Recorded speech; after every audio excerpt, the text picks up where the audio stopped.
long last, we get to find out, especially after the ending of History of the World Part 1, with that teaser of Hitler on Ice.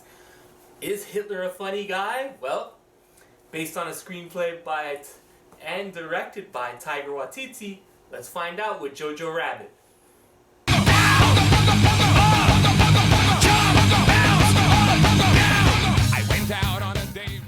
Jojo Rabbit is a story about Jojo Belzar, played by Roman Griffin Davis, who is a little boy during the end, almost the end of World War II. He's a German little kid. He's been told that he has to go to Hitler youth camp so that he can learn to be part of the army. See, at this point in time during the war, a lot of the cities in Germany were just taking kids and putting them in the army because they needed soldiers. But after going to this Hitler youth camp and an accident happens, he can't go. So he's stuck at home, but because he is still a Hitler youth, he gets a job of varying degrees, putting up posters and things like that. When he finds out his mother, Rosie, played by Scarlett Johansson, is fostering a Jewish girl in their house. And what plays out is basically Jojo trying to figure out what this Jewish girl is and who Jews are. But remember, this is a 10-year-old kid who has only grown up on Nazi propaganda.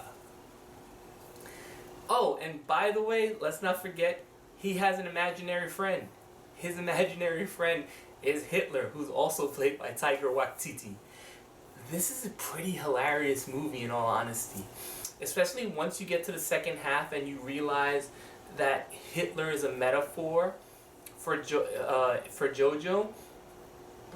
It is deeply funny. It is very moving, surprisingly. And it also is a breakdown to see of what propaganda can do for kids and how someone can change. The main character, Roman Griffin Davis, does an outstanding job of carrying the movie, in all honesty. I know a lot of people rag on kid actors in movies, but there seems to be a lot of good ones. And in this one, he is really stellar at playing a child who is stuck between, being the Nazi that everyone tells him he should be, and at the same time, seeing this girl who is just like him. And there is a huge metaphor for just life in general. Like, everyone's the same, more or less.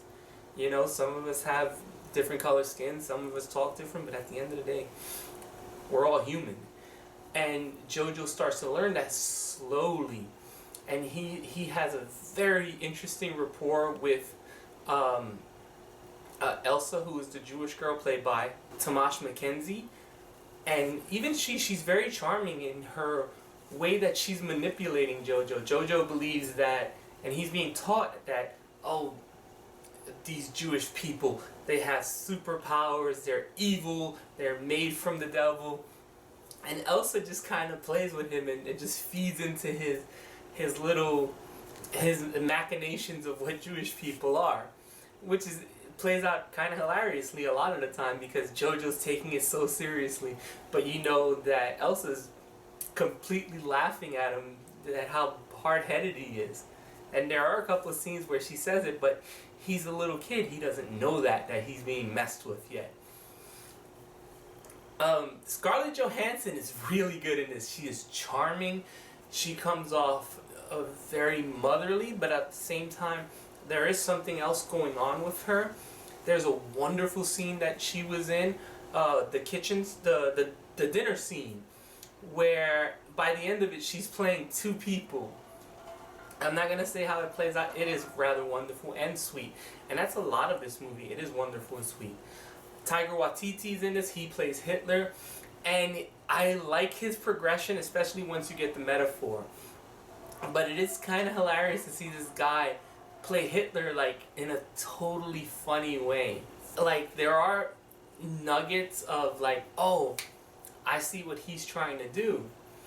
And at the same time, he is cuddling up to Jojo in a way, and he is an imaginary character, so no one else in the movie sees him. But he does act very bizarrely at times, and you can tell this is from the imagination of a child.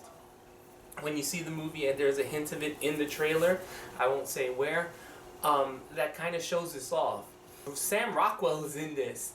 He plays Captain K, who is a bumbling person, and he's first shown in the Hitler youth camp as being their trainer, but throughout the movie he just continually gets demoted. And there's a very interesting underlining with his character that I kind of need to watch the movie a second time to get it, because there are certain things we don't know about his character.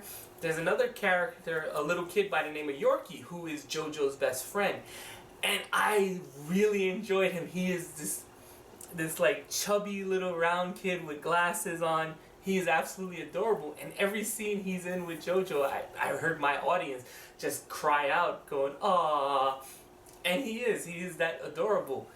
The problem is, he's not really in the movie a lot.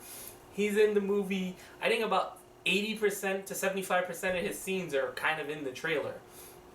There's very little else. Like, he literally disappears in the middle of the movie, comes in for one scene just to say, "Hey Jojo, by the way, I gotta go."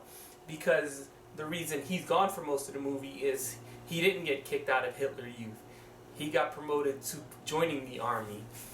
And I kind of wish we would have saw a little bit more with him, or a little bit more or a little bit more just together time with him and Jojo. But Yorkie was a really fun character and adorable when he's in it. There is some fun musical nods in this movie, as it is bookend by two songs that are, I think, more or less most people are going to know who they are, but they're sung in German. That's pretty good.